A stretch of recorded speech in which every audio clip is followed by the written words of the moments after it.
Clouds invited me, and mist summoned me, and the course of the stars, and the lightning's speed hastened me, and the winds in the vision caused me to fly, and lifted me upward, and bore me into heaven.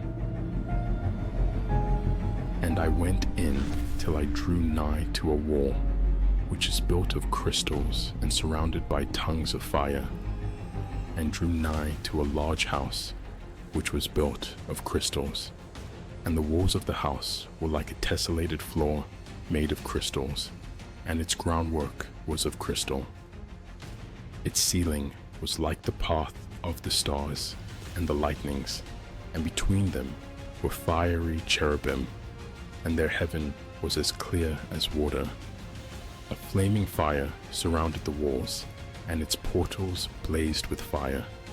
And I entered into that house, and it was hot as fire and cold as ice. There were no delights of life therein. Fear covered me, and trembling got hold upon me. There was a second house, greater than the former, and the entire portal stood open before me, and it was built of flames of fire. And in every respect it was so excellent in splendor and magnificence and extent that I cannot describe it to you.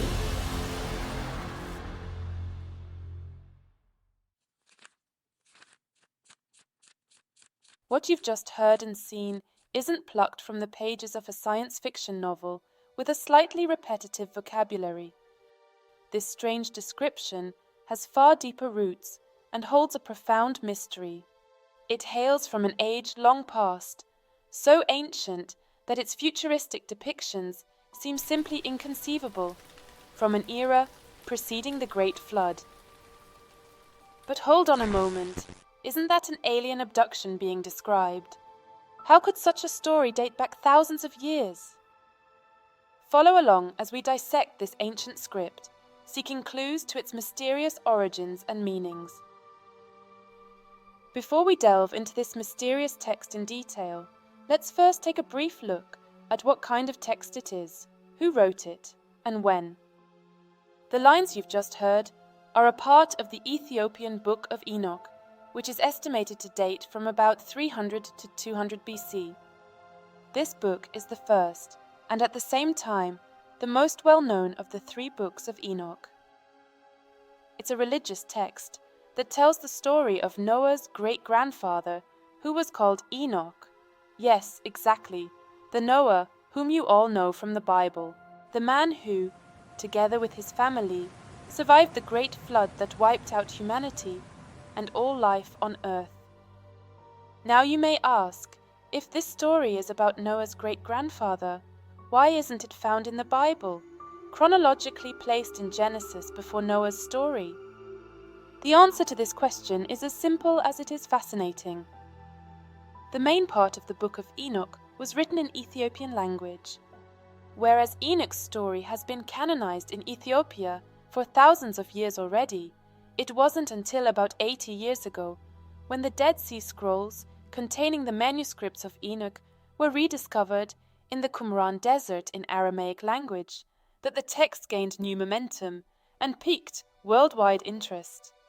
However, although the text was subsequently recognized as an Abrahamic religious scripture, it was not included in the Bible. That's why it is referred to as apocryphal.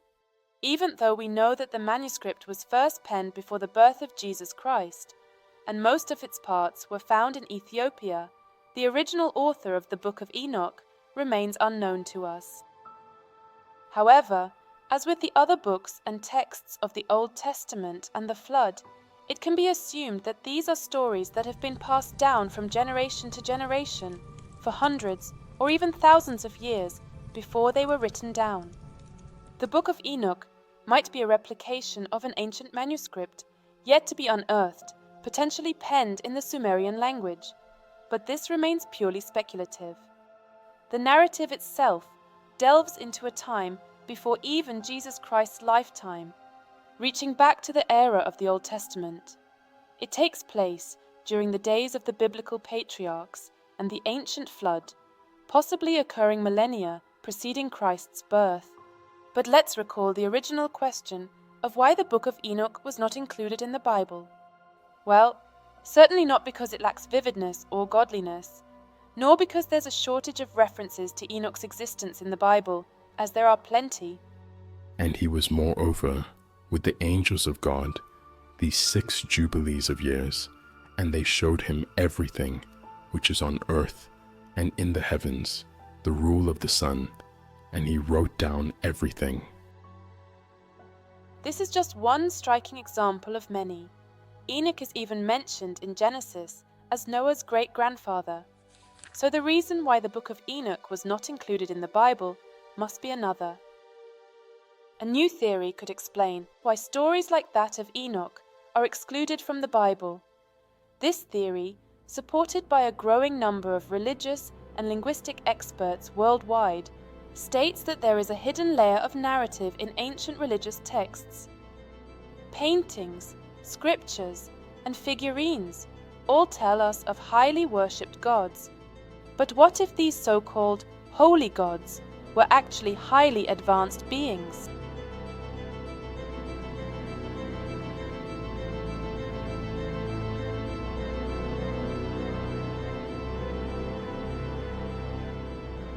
Let's embark on a detailed analysis of the intriguing ancient text excerpt that recounts Enoch's ascent to the heavens. The translations utilized for analysis in this video have been sourced from professional linguists and religious scholars, each of whom has incorporated multiple versions of the Book of Enoch in their translations.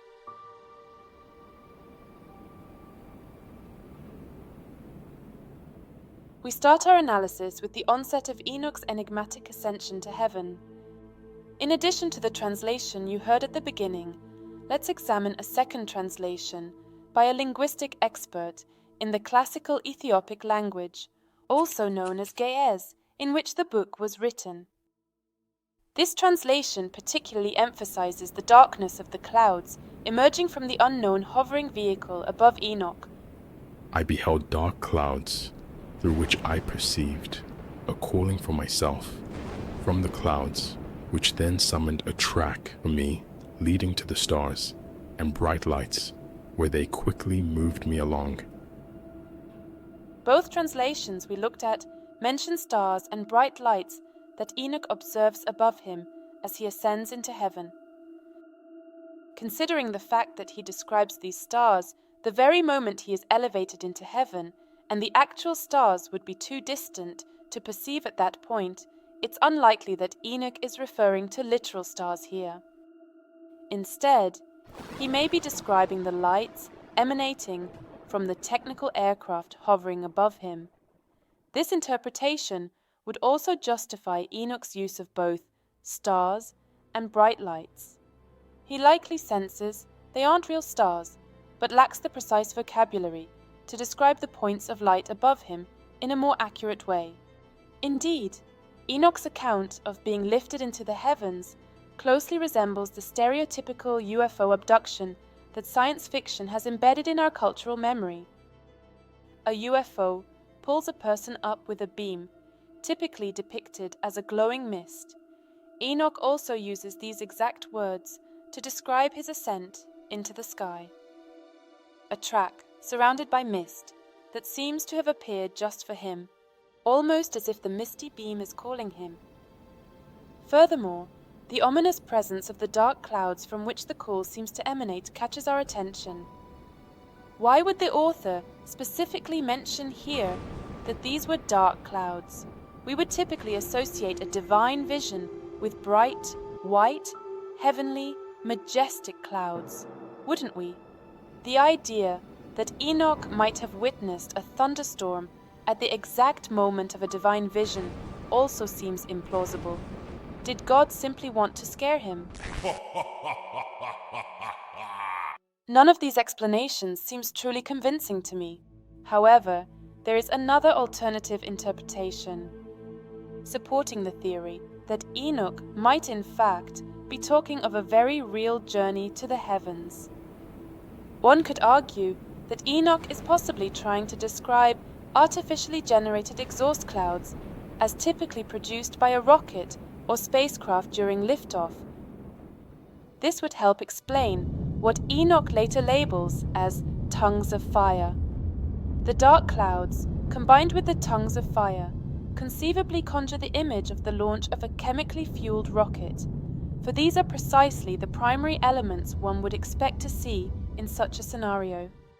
But hold on a moment, you might object. Isn't that stretching it a bit? Maybe Enoch just had a headache before his vision, like when your head hurts and feels clouded, and, as often happens with migraine attacks, he might have seen flashes of light. Fair point, one must admit. However, it's worth noting that similar scenes are described in many parts of the Bible when prophets encounter God, together with many other people, suggesting they are not merely individual visions. Take, for instance, a passage from Exodus, where God descends upon Mount Sinai. Let's hear Moses explaining to us what he witnessed. On the third day, at daybreak, there were loud claps of thunder, flashes of lightning, a thick cloud covering the mountain, and an ear-piercing trumpet blast. Everyone in the camp shuddered in fear. Moses led the people out of the camp to meet God. They stood at attention at the base of the mountain. Mount Sinai was all smoke because God had come down on it as fire.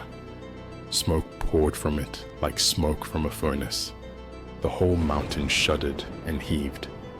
The trumpet blasts grew louder and louder.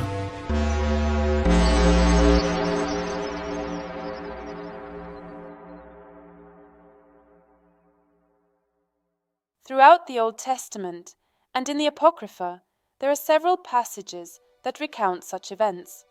One, in particular, is also worth mentioning here. It is telling the story of how the prophet Elijah was lifted into heaven by a so-called whirlwind. There appeared a chariot of fire and horses of fire, and parted them both asunder, and Elijah went up by a whirlwind into heaven. Such biblical passages undoubtedly prompt reflection from today's perspective. How is it that ancient religious texts repeatedly depict God's arrival on earth in such vivid and, by today's standards, technologically suggestive language? Returning to the Book of Enoch may offer further insights into our inquiries. Even though it's now apparent that the description of his ascension to heaven can be interpreted in a second, highly intriguing and novel manner, one must still argue, doesn't the manuscript clearly state that it's merely a vision?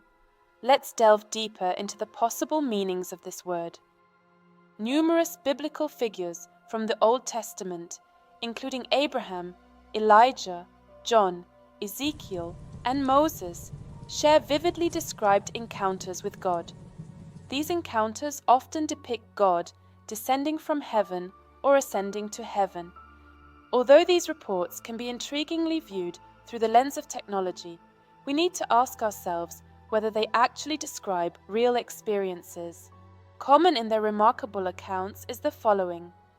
When a prophet is taken up to heaven or encounters a celestial vehicle, it is always described as them having a vision, just like with Enoch. But are there maybe other ways to interpret the term that is commonly translated as vision in these scenarios? The answer is yes. In Ge'ez, the original Ethiopian language of the Book of Enoch, to have a vision also means to see, observe, have a look at, watch, take notice of, perceive or explore. In addition, what's translated as vision can also mean view, look, glance, gaze, sight or appearance. It could actually mean that Enoch and the other prophets are merely describing what they see, essentially providing an eyewitness report of their subjective visual impressions. They probably want to tell us, look, this is what I saw with my own eyes. In a way, This could make them the first journalists in human history. Vision, as we use it today, implying some sort of psychedelic experience, mistakenly conveys the idea that these experiences were not real, but the term was probably translated incorrectly, as has happened on numerous occasions in the history of ancient religious manuscripts. To shed light on the above possibility, we need to understand how mistranslations can occur in biblical or religious texts. Simply put, what the prophets saw and described doesn't align with our common religious beliefs. The dogmas of the Christian Church clearly state that humans only ascend to heaven in the form of souls after death, where the highest judgment is then passed upon them. During the Middle Ages, this dogma became firmly entrenched, and it had a singular purpose. The Church propagated the notion that souls journeyed to heaven or hell only after death. This belief provided a lucrative revenue stream through the sale of indulgences, exploiting people's fears of damnation and offering salvation from the eternal torments of hell in exchange for payment. So Enoch's journey to the heavens while he was still alive went counter to their dogmatic narrative. How would a celestial vehicle, capable of transporting living humans to and from heaven during their lifetimes, fit into this belief? It wouldn't. Hence, the translators were forced to interpret these experiences as mere visions.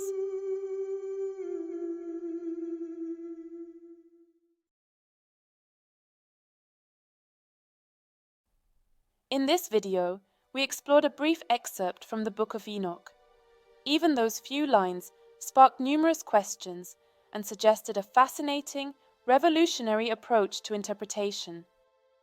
We may never uncover what our ancestors truly witnessed and experienced. The extent to which these accounts are fictional or factual, and whether they involve advanced technologies and beings, remains uncertain. However, one thing is clear: we should take these echoes of our distant ancestors very seriously. We should read, study, analyze, and discuss them. After all, these texts represent our only window into our past and ancestry, and they may narrate a version of humanity's origins markedly different from traditional religious interpretations. A new interpretation emerges, one that we can arrive at only through our current understanding of space travel and technology, whereas religious scholars of the past, with the knowledge they had at that time, could not open the door to a true understanding of the sacred narratives. Only with today's technological advancements, we can remove the layers of delusive dust from these ancient stories to uncover their true, long-forgotten meanings. What are your thoughts on Enoch's ascension to heaven? Feel free to share them in the comments. If you like this in-depth analysis of an ancient manuscript through the lens of modern technology, please consider subscribing to the channel. In our next video, we'll delve into Enoch's experience upon entering the alleged spacecraft.